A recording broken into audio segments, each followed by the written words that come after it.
Sa mga nagtatanong pala kung ano daw ang itsura ng mangga dito sa Pakistan, ay ganito. Di ba sinabi ko sa inyo dati na parang puti siya sa loob. Hindi talaga siya dilaw na dilaw. O, tingnan nyo.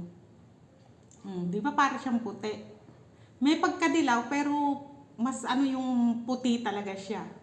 O, puti siya. Tapos, hindi, di ba sa atin yung mangga pag hinog na, malambot. Ito, hindi siya ganun kalambot. Hindi siya talaga yung malambot na malambot. Medyo matigas tong mangga na to. Pero, ang masarap naman dito, matamis ito. O, hindi nyo naman kasi matitikman. Ano, paano nyo masasabi talaga matamis? Pero matamis talaga ito. Ang tawag dito ay white chonsa. Kaya siguro siya tinawag na white chonsa kasi nga kulay white yung loob. Ano? Kaya siguro white chonsa. White chonsa ang tawag nila sa mangga na to. Sarap. Sarap yung mangga na to. Matamis.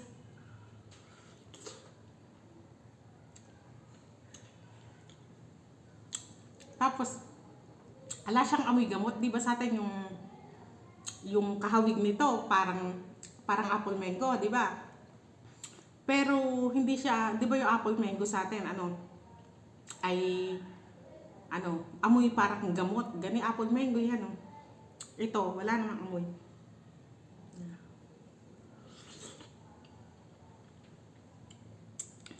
Ang sarap. Tapos kain tayo ng pulao. Ng pulaw. Galing sa biyanan ko, nagluto sila. Baka may bisita, kaya nagluto. O baka andya hipag ko. Kadalasan kasi dito, pag may bisita, ganyan ang hinahanda. Pulaw. Hindi sila mahilig magluto ng biryani, yung biyanan ko.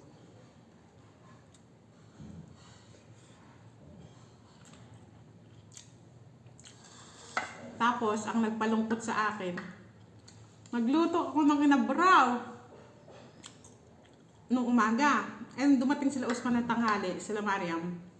Ininit ko kasi nga, kakain na sila. Akala ko talaga napatay ko ng sagad. Di ba sa tangking maliit ako nagluto? Akala ko nung pala nakabukas pa ng may apoy. Natuyo yung sabaw. Tapos parang may naamoy ako nung after 1.5 hour, ganyan. Parang may naamoy ka ako. Parang may sunog. Nagluluto kaya. Pinagbintangan ko pa nga sa baba. Baka ako nagluluto nakalimutan.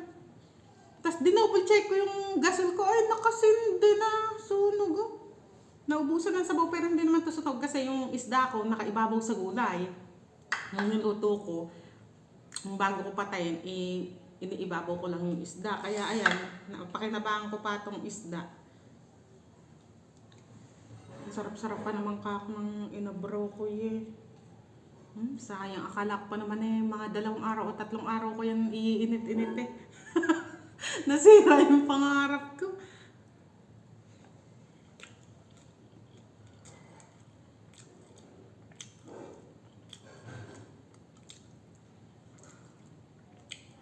Ito, paborito ni Mariam to. Pulaw. Dahil binigay ng bayaw ko. Bayaw ko nag-akyat ito Nasa tuition kasi sila Mariam siya umakyat. Binigay niya sa, isang ganito kalaki.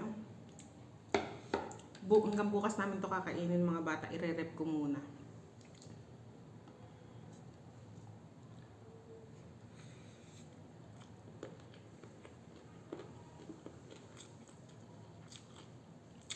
Ang sarap.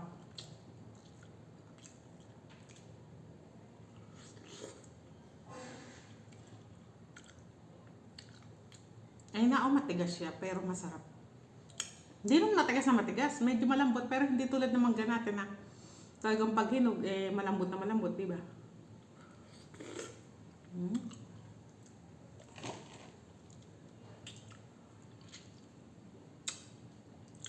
Buti nga may mangga pa Akala ko nga wala na Kasi ano na ngayon, mag-October na.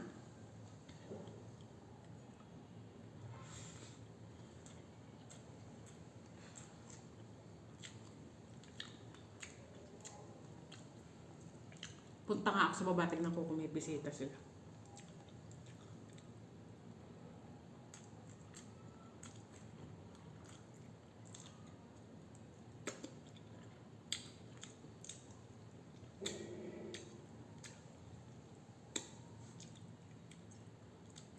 Sarap. Sarap combination.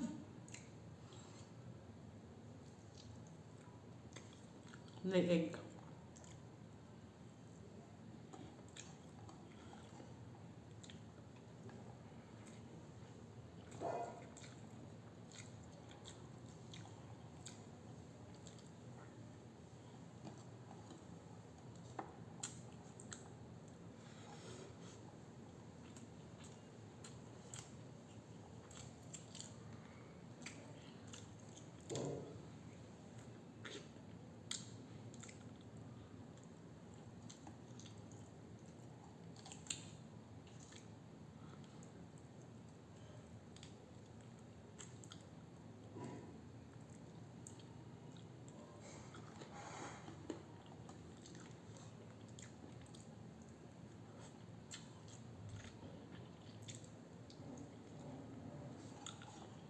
Sarap.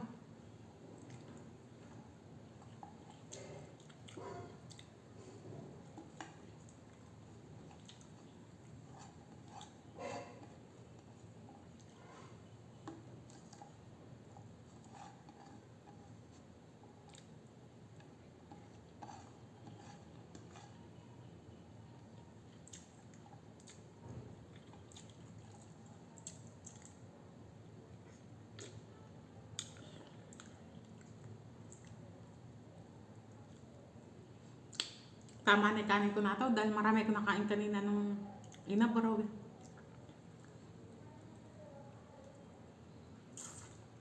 Nagda-diet pa naman ako ng kunwari.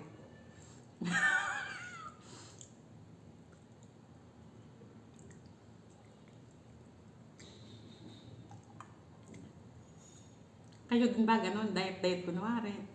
Pero nagda-diet talaga ako.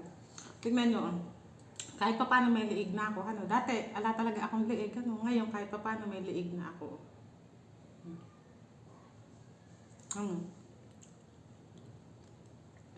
Kaya, tuloy-tuloy na natin, diet natin.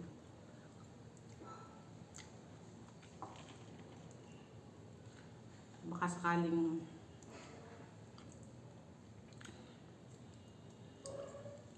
maging ano tayo, kasing payat ni Alex Gonzaga. Si Alex Gonzaga pa talaga gustong kasing payat na. Ang kailangan kong mawalang timbang ay mga 20 kilo. Gaano karami yun? Ano? Siguro mga 2 taon yan.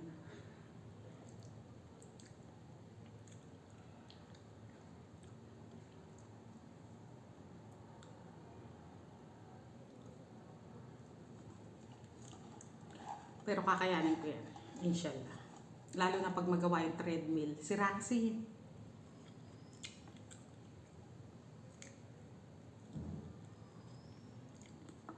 Ayan na naman ako. Ano, puro salita na naman eh. Puro plano na naman ako. Pero pag nakakita na masarap na pagkain ay biglang bukas na lang. Pag kinabukasan ay may pagkain na naman. Ay, sa makalawa na nga. Next year na. Kayo din ba, gano'n? Sige mga kapanay, ligpitin ko na itong pinakainan ko.